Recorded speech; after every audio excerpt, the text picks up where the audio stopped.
Welcome to season 4 of Dirt Road Divinity.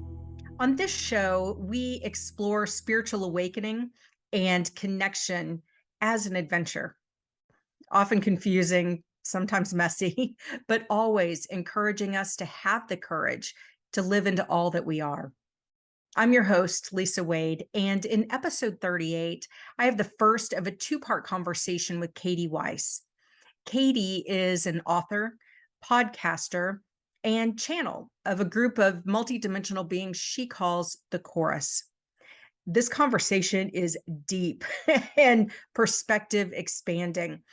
The ideas she shares and the challenges she overcame to fully dive into them are both inspiring and mind-blowing. The messages from the Chorus are deeply loving, encouraging, and cheering for humanity's continued progress in embracing challenge and maybe even reconsidering the notion of love as simply allowing a person, place, thing, or idea to be all that it is. Open your mind and your heart and enjoy this fascinating conversation with Katie Weiss. And I am thrilled to have as a guest today, Katie Weiss. Welcome. Pleasure to be here. Thank you, Lisa. Excited that you're here. Your story fascinates me, and your ability to connect with and run with inspiration and run with guidance is inspiring, and you're kind of a role model for me. So I just want to thank you for that. Now, Katie, I know that you spent a lot of your career in tech, in the tech industry, and we're successful in that endeavor. And then the Chorus shows up. Would you be willing to tell us a bit about who is the Chorus? What was the story with when they just showed up? That had to be kind of surprising. And terrifying and gut-wrenchingly paradigm and world shifting and all the ands, all the above. This happens at a spiritual awakening sometimes, or at least spiritual awakenings, I would say, up to this juncture. So yes, I was in technology for, I don't know, nearly 20 years, startups, aerospace, things like that. And then I started to get sick, which is another common characteristic of awakening for some, not all, that their body sort of goes sideways, which opened me up, as it often does, to the bigger questions. Why sickness? Why this? How come? And sort of had a long road of finding the next doctor, and no answers. And I would say simultaneously was, starting to wonder about the bigger picture. And it brought me around to realizing that there is a thing called channeling that I had heard that some people did. And it sounded pretty amazing to be able to ask somebody my questions who might have a very different perspective. That's not just another doctor or, somebody else sharing their journey. I wanted a bigger, very different perspective. Yeah. So I would say it took years for the Chorus to show up, because it took years of this illness and me moving through all of these different junctures and beliefs, as they often talk about, to get to a point of openness to it. And then, finally one day really, truly opened to that big unknown. And something came through that was so certain, so visceral, and also so unclear that I actually had next to no idea if anything had actually happened. And then at the same time was like, no, I think I felt something. And it was over those next several years then of continuing to try again, and staying open to the possibility of what it was, that really the relationship and the understanding of the Chorus started to evolve. Now, who and what are the Chorus? is the chorus? I don't know which which verb to use there. Yeah. Great question. The chorus is my name for them. I actually named them very early on in one of my channeling sessions when I was totally unclear who the heck I was talking to. And they celebrated the name choice. They thought it was frigging fantastic in Love a way it. that I didn't understand until many months later. Mhm. And then I started to recognize distinctions in the Ah, voices, that it was actually sort of a big party I was tapping into. And at first, it seemed like one big lump, of like one big voice in mhm. unison. And as I started to hang out with them more, it was sort of like, hang on, you were here last Tuesday. You've shown up before. And they would be like, yes, that's us. So I never got to a place of asking them for names. Mhm. And when we did start to move into some specifics, like, where are you from? Mhm. They loved it because they were like, what's a from? What's this concept? Ooh. Mhm. And so I started to understand that they are wholesale beyond our beliefs, beyond our perspective of reality. And that definition then came out years later where they were like, yes, there are existences beyond belief without the structure of beliefs. And that is where they reside. They jokingly call our experience here the game, a The game, game. Mhm. and they are firmly on the sidelines of the game, very lovingly and delightedly watching because they believe and from their perspective see that we came here by choice. Mhm. And they see us from that choice all the way through the game to where we've expanded and we've moved on again. And so they think this whole thing is fantastic. I'm getting goosebumps all throughout my entire body, which I love. So thank you for sharing that. So, like, spectators of the game, but it Mhm. sounds like they're, like, cheering us on, Oh, rooting us yeah. on. Do they are they optimistic about how this process is unfolding, where we're headed? They love everything we have done here and are doing here so much that there really is no concept of optimism because there is no concept that any of it has ever gone wrong. Ah, okay. They see the purpose of limitation, which is Mm, broadly how they classify what we came here for, which mhm, they say was actually the resonance with energy that represents to us finiteness and insufficiency. They say those two things are the two core tenets of this reality dimension, depending on how you define dimension. mhm, And so whenever we are experiencing some version of that, of finiteness or insufficiency, we are, by their view, achieving everything we came here to do. So it's in the experience that might feel hard that we're Yes. actually achieving. Yes. Wow. And so, in the beginning, this wasn't great news Dang it! What do you because mean hard is good? yeah, I was very sick. I Mm, was struggling to take care of my son, let alone do my job, let alone keep up my marriage. I had dwindled, I would say, and I had fewer and fewer social contacts because I just couldn't find the energy to go see a friend or call a friend or do anything. It was like barely get through the day. mhm. So hanging out with beings who think that all of that is actually tremendous Oh, was both frustrating and agonizing at times, but also very, very opening because mm, when I connect with them, and I know as many of your listeners and you are energetically connected, you feel it. yeah. So you know it's not bullshit because they express it whole body. It's like a love just fills me. Mhm, And so it brought me back around and around again to this difference. Why was I so certain that all of this was going wrong and had to be prevented and fought and tackled to the ground and changed? While I could feel their perspective, where all of this was incredible, mm, beautiful, victorious, and achievement. And so oscillating between these two views in the beginning would sometimes take me days or weeks where I'd have an experience with them, come back into sort of our reality and really come crashing down under the weight of all these things that I couldn't reconcile with their perspective, but eventually would turn back around again and wonder again, well, what would they think of this? Well, how would they view this? And I'd come back again.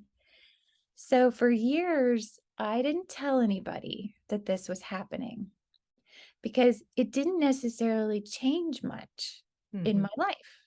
It was like a place of prayer or a place of meditation. Mhm. And I was also very terrified of telling people that I was doing this because it was sick. And if you tell people when you're sick that you're also hearing voices that are telling you that your illness is okay, they're probably going to think that those voices may not be helping you. Right. And I understood that perspective, but also I understood that they couldn't feel all the other things I was feeling. It That's a wasn't great just point. like it wasn't just like a fortune cookie, like typed out, like this Mhm. illness is okay, right? There was a whole other world, perspective, sensations, knowingnesses that I was starting to Mhm. experience that I didn't even have a perspective of at the time. It sounds like it went much beyond just your mind's ability to hold it and kinda figure it out or express it to others, but it's the emotional, the full body sensation, the spiritual connection, so really getting into those parts beyond you that when we communicate, the person on the other side, so often it's just the words connecting with their mind that they can rely on to try to understand. So I can Yeah. see in your description how that would be challenging. Now, were you this new experience, this new relationship, communication, was it consistent with or at odds with how you were raised, with your cultural, like where you fit in culture? Was it a huge shock that you needed to get over, or was it like, oh, okay, cool. Yeah, it's a great question. So I think, most of the time when we approach these spiritual topics, it would be easy to understand sort of like a religious background that may have gone against this. And I was raised Irish Catholic, but I Hmm. was also raised by some pretty open-minded parents that even though we went to church every Sunday, my dad would meditate.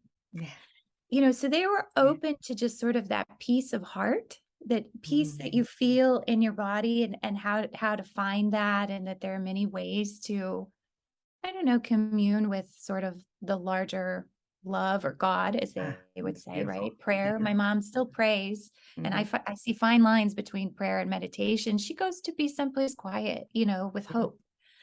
Um, but Love that. in actuality, I would say the background that caused the greatest challenge for me was my career background, Mhm. Yeah. that it was science. So even though being raised Irish Catholic, I was still open to the idea of broader concepts of like God or, spirits or the beyond. Mhm. But science didn't leave a lot of room for that. Yeah. So I would go to work every day with spectrologists, phenomenologists, people who are engineers, mathematicians, data analysts. And even though I knew many of them so well and they were friends, I was still deeply afraid Yeah. of them finding out that I was channeling. Yeah. I get that deeply. Yeah. Yeah. Yeah. Where it's almost like the credibility, the professional credibility, you're afraid will go out the window. And when it's so often in our culture, if we can't put an equation to it or, dissect it or x-ray it or medicate it or, whatever, then we Yeah. don't like to believe it exists. And when Yeah. people that we care about, and that we respect might look at us with that, what have you been Totally. spoken?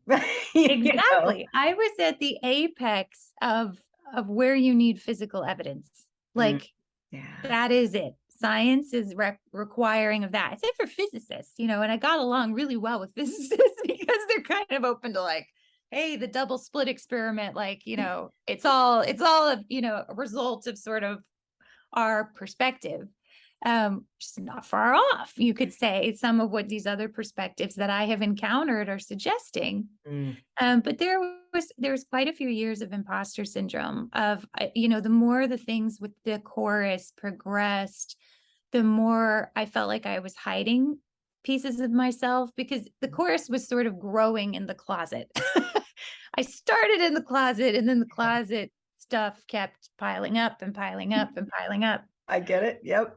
This is not a process I recommend for others. I would say maybe open the closet before the door bursts open, as it did in my case. But also, it's hard to Yeah. see how it could work out when you are dealing with fundamentally new things. And a lot of what this represents for us as we are awakening and coming into contact with other beings or other concepts or whatever is fundamentally new. There is no other example of it. It is new, it is of the present moment. And so, Mm, if you look at other examples that you've already encountered, if you look at other eras of your life that you have already lived, there really is nothing in that to inform how this will turn out. It is a true unknown.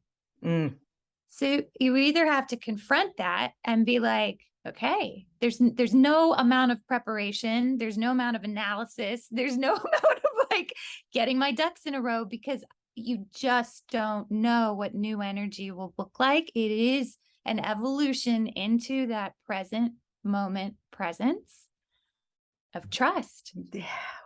And for some people, the excitement and the adventure of that is like, woohoo, let's go. And for others, that concept has to be scary as hell. I mean, Yes. just ah, Yes. wow. So And ultimately, go ahead. go ahead. No, but please go ahead. I was going to say, by the chorus's perspective, so we would see a difference between these two options. We would say, okay, I can either wait till my closet of the unknown explodes all over my life, totally valid process, or I can open the closet and face that unknown in that present moment and just trust in whatever appears Mhm, from these leaps of faith. Now, I took option A and got very mhm, deathly sick, ended up mm, in the ER, at which point it all came out to my family that I had also been channeling and all of this had been going on. As I am aware that telling your family this from a bed in the ER is probably the worst place possible to admit oh, that you're hearing wow. voices. Yeah. It was brutal, it was hard, it was scary for them, it was scary for me. Now, did it all eventually sort itself out in incredible ways that I never could have predicted? Yes, it did. Mhm, Relationships came to the forefront, admissions from other family members who had experienced similar things, mm, connections with other friends. I mean, did it all start to unfold in a way that felt like it was unraveling? Yes. But then also, had I opened the door, had I, taken it out or tried to show it, would it also have felt like it was all happening in a way that was unraveling? Probably. mhm. So, we look at the impact of these choices, and the chorus is like, well, really, you can't mess it up. Like, really, you're on the spiritual path, and the flavors with which you choose to experience it are all still going in the same direction. Huh. You're totally fine. You can let the closet explode. You can open the closet door only on Tuesdays. Then you can decide you're going to close the closet door again. Then you can go on a trip around the world. These are all simply ways of experiencing your growing connection to these things, your growing love, your growing expansion into these things, which is all assured. Mm, And so, as you sort of rise up to their perspective, it really does start to feel lighter and a lot more fun. yeah. Like, maybe today I'm going to let the closet explode. Let's see what happens.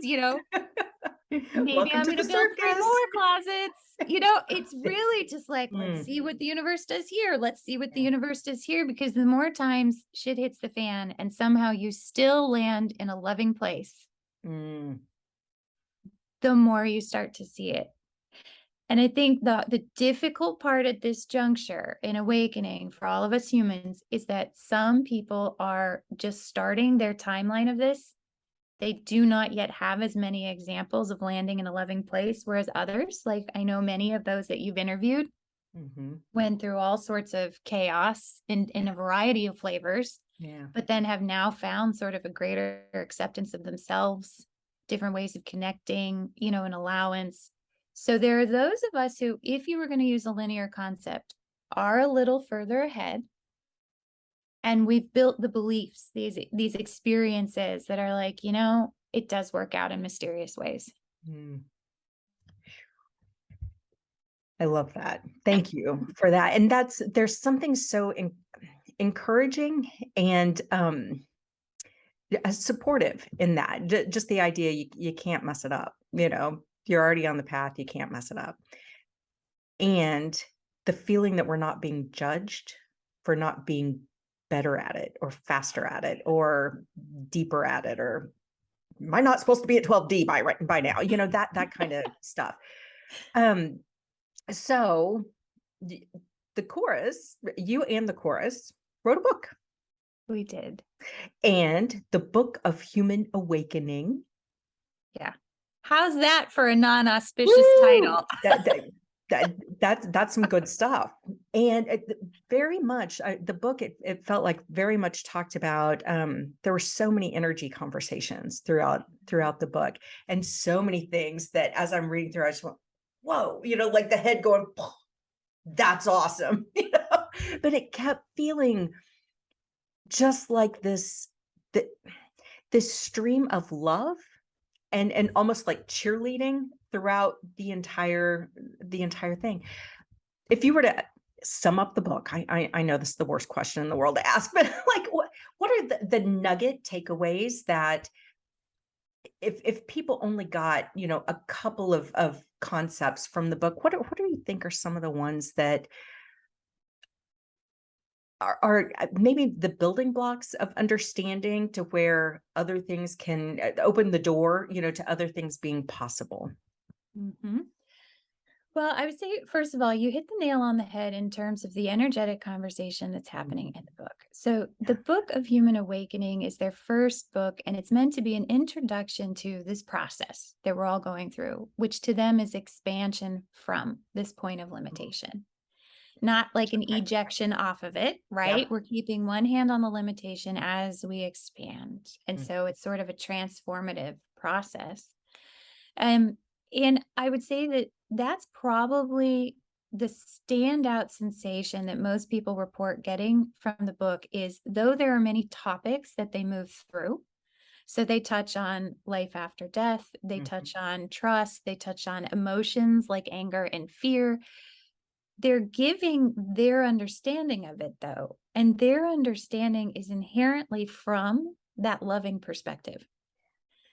So as they talk about fear, we feel like it all makes sense. Like there's, as opposed to that friction of like, oh, I don't like fear, I don't like feeling afraid, right? Their perspective is one of like, it's beautiful and incredible and allowing it.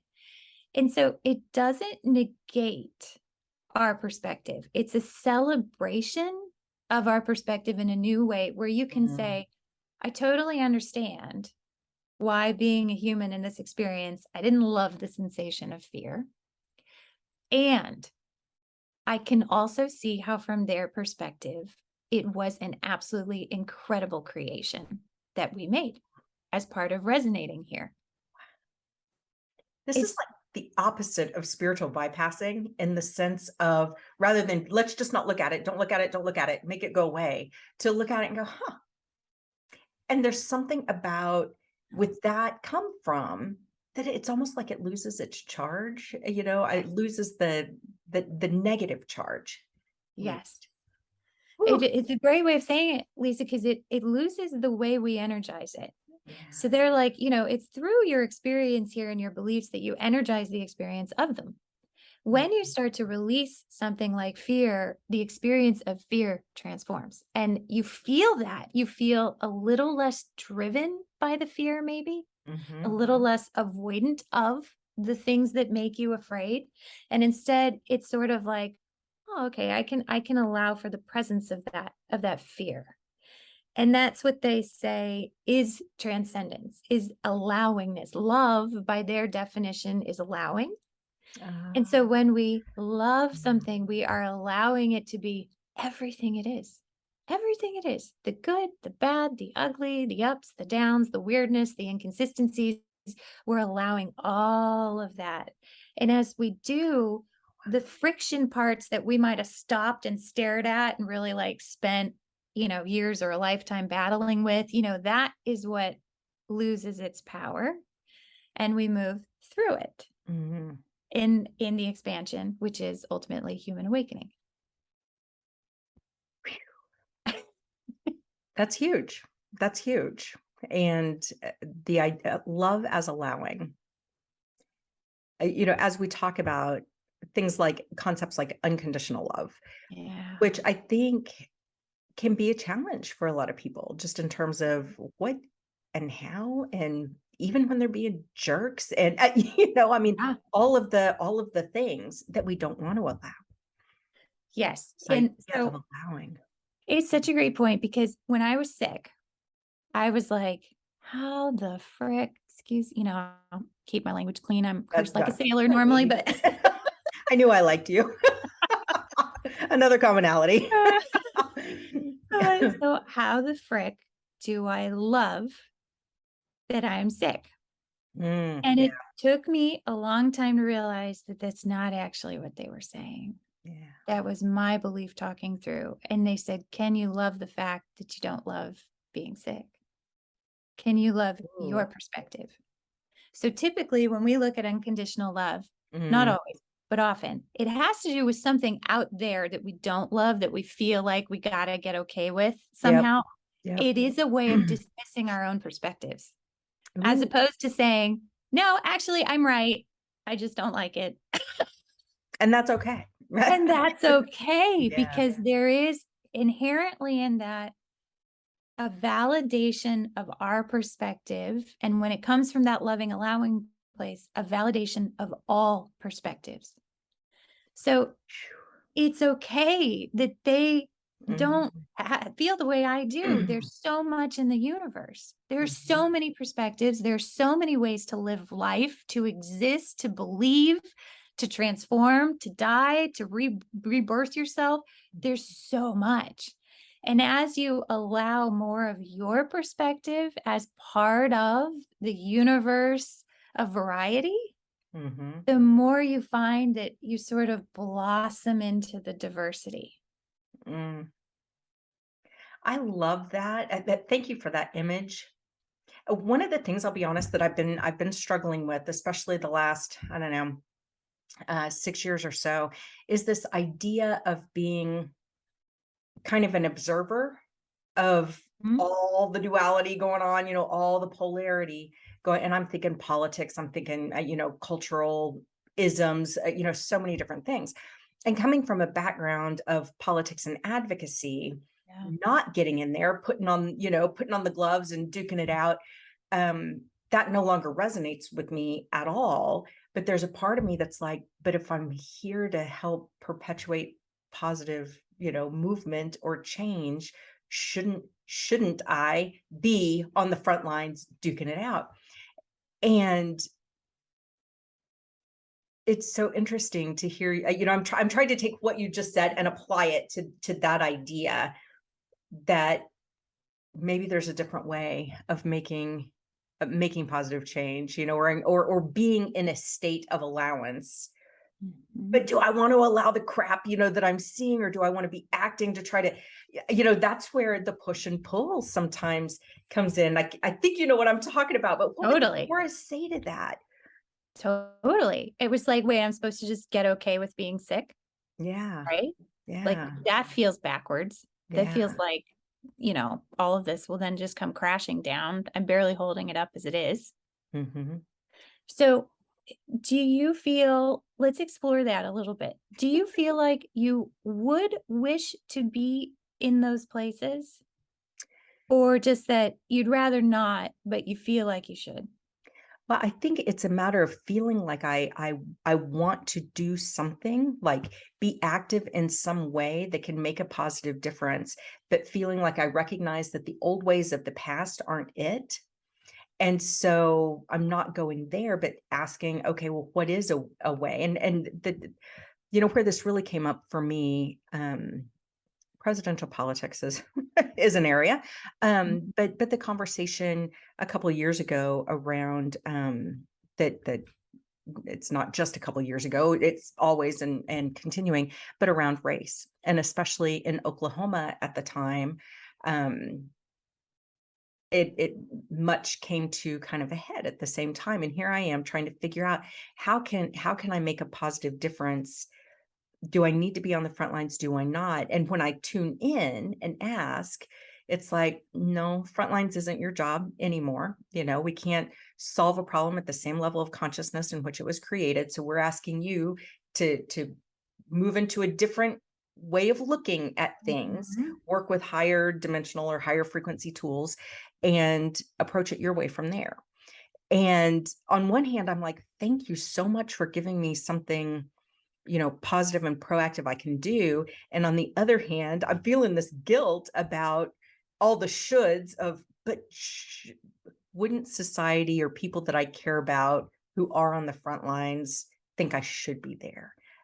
Does that, Mhm. yeah, and maybe I just Totally. kind of announced it for myself, figured it out there that the shoulds are really never the path. Other people's But shoulds, at least. powerful sensations nonetheless, right? Yeah, When we yeah, feel a guilt about mhm, not having done something, oh, we feel yeah, it. Like, yeah. think it's times you felt like really bad, like let somebody down or whatever. Like that is not an insignificant feeling, right? That's true. Yeah, That's yeah, big for us. And yeah. it can be also very distracting. Mm. And, by the course's definition and by my experience of it as a human, it can prevent movement. Oh. When we feel guilty, you sort of reach like an end of a tether where it's as far as you can go a little bit before something inside us tells us that we have to resolve that thing we feel guilty about. We have to like find a path that resolves that sensation in Oh. order to move forward. And so it can sometimes be an aspect of our limitation of the group consensus. The group consensus by the course's view is sort of like all of us who are participating in the same version of beliefs. It's a group game where Mm. we all as humans are sharing the same database. And one of the ways that we stayed in lockstep with each other is by these sensations that they classify sort of in a lump of like guilt, obligation, Ooh. even lightly the concepts of responsibility. When we feel we are responsible for somebody else's fill in the blank, Mhm. that is a way that we are sort of keeping ourselves from becoming a tall poppy, we might say, keeping ourselves fulfilling the duties as opposed to wandering off and doing something sort of new and incredible and inspired potentially. Mhm. So we're starting to awaken to this now, right? We have phrases that's like, you can't make anybody else happy. That's a revolution, according to the chorus, because they're like, that means you're enough aware of your tendency to believe that you should step into somebody else's, and you've come to the recognition that it doesn't work very well. Boy, that's a hard lesson there too. Woo! Yes. Yeah, but yeah. And very hard for those of us who are starting to awaken first, because it really goes up against a lot of our beliefs about risk and prevention and protection. Like we're going right in the face of sort of like the heart of a lot of this limitation when we question our sensations of guilt. We're Mm. doing this right now across the board in terms of like family members or who are not doing what the family business was. They're stepping out of generational obligation, we might say. Could also say generational guilt. Yes. We feel it, right? And so I think that when we come up to a place of guilt, what the chorus would say is it's a lighthouse.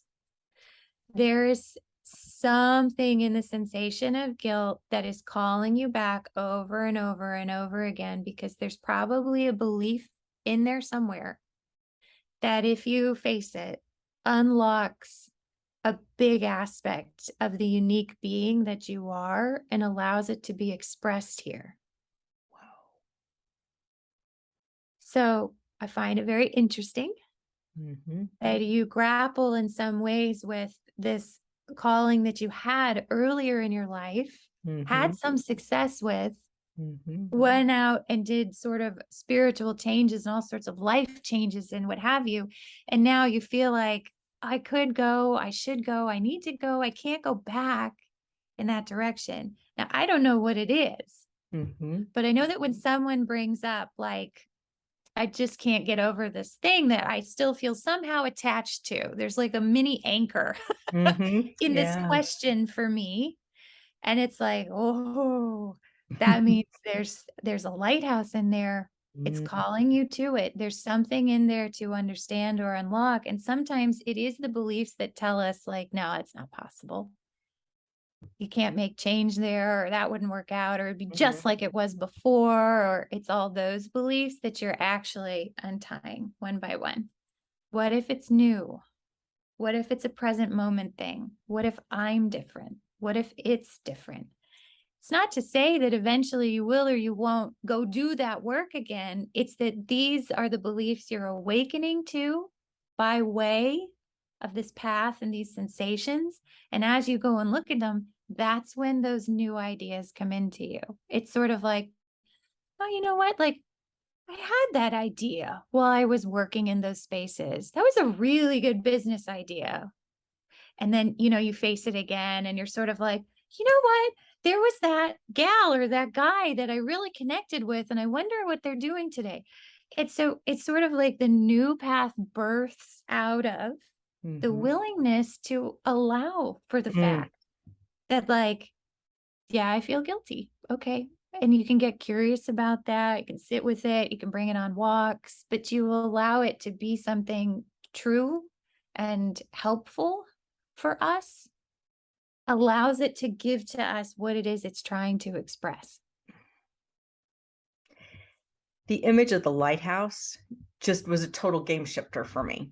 Instead of seeing that thing, whatever the thing is, as like some big ball of nasty, gunky that's to be Yeah. avoided at all costs.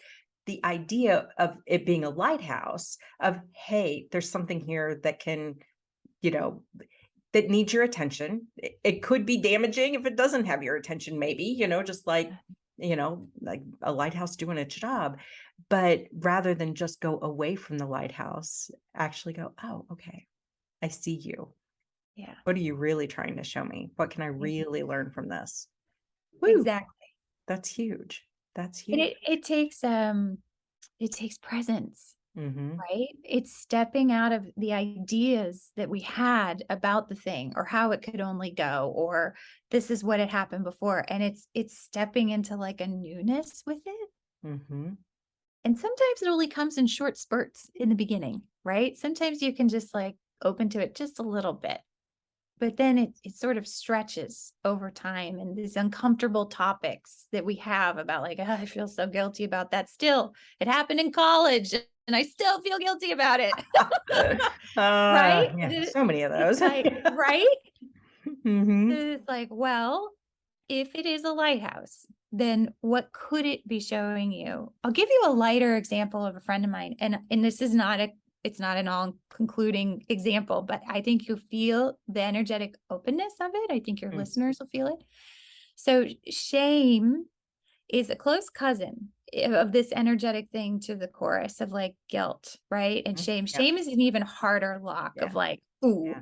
I can't even look at that. I feel so ashamed of it. And they're like, oh, it's a burning bright lighthouse. Like Mm. there's your infinite nature is hidden behind this. So I had a friend of mine who was helping in political circles. She was sort of just an assistant, and then she kind of worked her way up, and then she was kind of like more involved. And one day she was chosen to get up and speak at a meeting of sorts about a new bill in the state, et cetera. But she was not the representative. I mean, this was not her job, but she was chosen to go up and sort of present it. She gets up there Oh boy. with her notes, and she's so nervous, terrified, nervous. And she sets her notes on the podium. And then she goes, that's the last thing I remember. She had some sort of burst of spiritual openness, and she said, "My mouth opened, I started talking," and she goes, "I don't know what actually came out of my mouth, but by the end of my short presentation, people were applauding. There were people who came up to her afterwards and told her what a great presentation it was. There Mm, were people who still run into her years later and still remember the things that she said." wow. Has since felt so ashamed of this moment, Oh, moved on in her life, started doing other careers and other things, and now is finally coming back around to the memory of that thing and how it still bothers her. And she's fascinating. like, "This happened years ago, but it's like it still bugs me. I still feel bad about it. I can't believe I had the notes. Why didn't I just read the notes?" Now, I don't know how this is going to conclude for my friends, but talking to the chorus, do you feel kind of what's happening for her? Yeah. It's Well, like she had an opening. She sort of turned away from it in a way that she needed to move on with her life and did so and developed a lot of skills and connections. And now she's being brought back around to the lighthouse, a hmm. place where the door started to open and it was maybe as much as it needed to be in that moment. And now this is Wow. gonna, probably keep coming up for her until she'll start to see maybe part of her inherent ability, things that she Mm, can do, yeah. the unique aspects of her that are sort of waiting for her in this lighthouse moment of shame. Wow. That's a powerful example. And for many of us now on this side of the channeling happens and I'm doing stuff with it, and we're looking at that going, "Oh, wouldn't that be cool? Oh, wow, can you even imagine? I would be so excited." But how different people would react to that in different ways, you know? I always know when I actually open up and just let what the team wants to share be shared is so much better than if I would have, tried to think it out in my head and then go from a place of me relying on myself. And so that's fascinating. Yeah. And for that And to it's come back this and still be a bother. Wow. and it's this walking the path that awakens us to these beliefs that sort of kept us from that flowing place. That Mhm. is, by their view, the whole purpose of being here. We limited our perspective of the infinite. Hmm. End of story. That's what we came here for. We wanted to be without. We wanted to not know. We wanted to experience mystery. We wanted to sort of know what it would be like without this connection. And there was this creative world that we created for the purposes of that. And so when we walk through these beliefs, really what we're awakening to is what we created in this perspective. And then ultimately reconnecting to Mm. that infinite place, to that flowing place. And so sometimes we think, or, even I'm guilty of it too, like, well, like, can't we get rid of all this other crap? I just want the flowing place. And they're like, well, it is by way of moving through all this other stuff that you're actually doing the work. You're doing the work by living it, by Oof. holding a conscious perspective every day in your life and seeing that belief and realizing that and understanding that connection, that you're sort of like peeling off the layers of the beliefs that we had created perfectly, beautifully by their definition and entering back into that flowing place. Mm. So what do they say? You had mentioned before one of the chapters in the book is about what happens after death. Mhm. And given all this, we choose to come to a place of limitation and then we're out of it. Are we back to limitlessness? Great question. So it's not a straightforward answer, but so I'll give you their idea of how they define sort of our dimension, and then it might make more sense in that context. Perfect. Okay. So by their view, our dimension loosely is defined by all those who hold beliefs. Mhm. So Yeah. when we say the physical dimension, we're like, oh, physical stuff that we can like touch or smell or taste. And they say that is an interesting expression of the beliefs that you hold. But actually, we consider any being that holds beliefs to be part of your physical dimension. So let's say you meet a being. Interesting. Yeah. So let's say you meet a being who also dies. We die too. Okay. So we've got a similar belief already. But let's say that that being only dies after 80,000 years and we die after like 100, give or take. Mhm. To us and that being would seem to be very different, practically different species, different races, or however you want to define it. But by the Course's definition, they would say, does that being believe in death? It's an embodiment of it. It's experiencing it. Is there something inside of it that it is resonating with that is a concept called death? Mm. And do you in your physical body somehow resonate and express an experience called death? Then they would be like, you're playing the same game. You're in the same game of beliefs. They have a slightly different flavor of beliefs, but they are holding a belief and physically expressing it the way you are holding a belief and physically expressing it. So it puts the question of life after death into a very different context, because Mm. now it seems to be way more vast, way more infinite, because the question then becomes, what do we believe after we die? If I died today and I went to the next place, however you define it, what would I believe there? Do I stop holding beliefs at all and go up to where the Chorus is? Or is it possible that I could maybe still hold beliefs about my life here, about feeling regret about my life here, about maybe needing to come back and try again? And so to the Chorus, there is no straight shot. There is no one path. Everybody gets to choose sort of different flavors of these things and go everywhere. It's not certain. You could graduate from beliefs when you die. You could still hold a lot of human beliefs where you are resonating with softer versions of it, but Mhm. maybe still resonating with protection. Maybe you hang out and protect the ones you love after you die. Interesting. So there's a lot of variety, there's a lot of paths. And, ultimately, the underlying structure for the Chorus is the energetic structure, which we call beliefs. Now, I will say, by their descriptions, humanity is in a very extremely limited location in the game. You could almost say the center point or the heart of it. The people here, we people here, are loosely advanced players. And so it is kind of improbable, not impossible, but kind of improbable that we would pass on from this point and go like way out the physical dimension all the way to no beliefs. It is a little more probable that a lot of us hang around a little more. We graduate to a slightly different version of what we believed here. Fascinating. Huh. Steps. Progress. Okay. And I will say this is by their explanation. And we talk about a lot of these concepts in the podcast in more detail. Each episode is sort of like a different exploration of a different aspect of their beliefs, and then also how that works for us as humans. Mm-hmm. But in one of the season 1 podcast episodes, they and I talk about the idea of karma. Mm-hmm. And they say that this was actually an understanding by other beings that we could still perceive of the cyclical nature of our beliefs.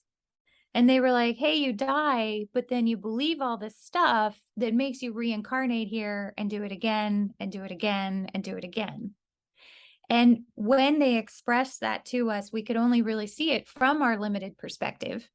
And we said, oh, you're saying we're stuck.